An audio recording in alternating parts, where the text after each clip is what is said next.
ससुर लगे दिलवा तोरे तू जे बही ससुर लगे दिलवा तोरे खुश रही है पागले गे हमारा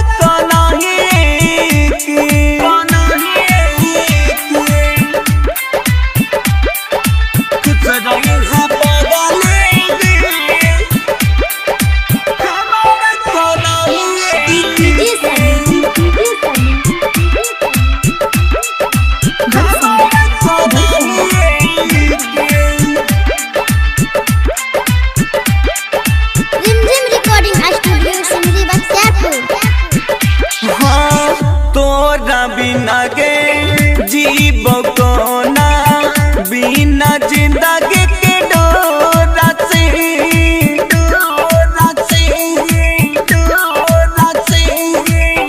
बहुत अखिया से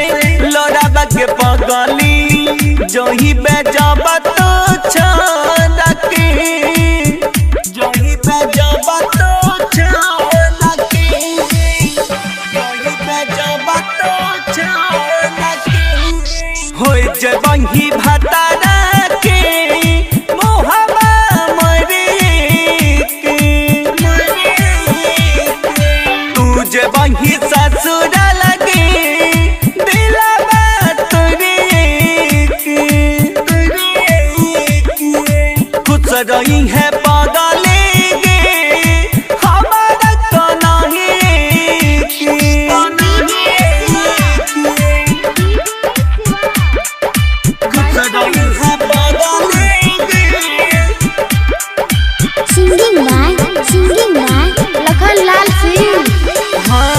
शुभमिया लोक की संग में रोई है तू खुश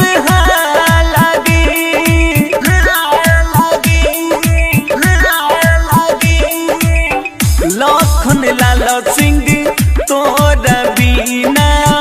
ले तो जिंदगी गुजारगी ले तो जिंदगी गुजारगी ले तो जिंदगी गुजारगी शिवम के बता दे है के फोना बात तू जे बही ससुर लगे दिलवा तोरे खुश रही है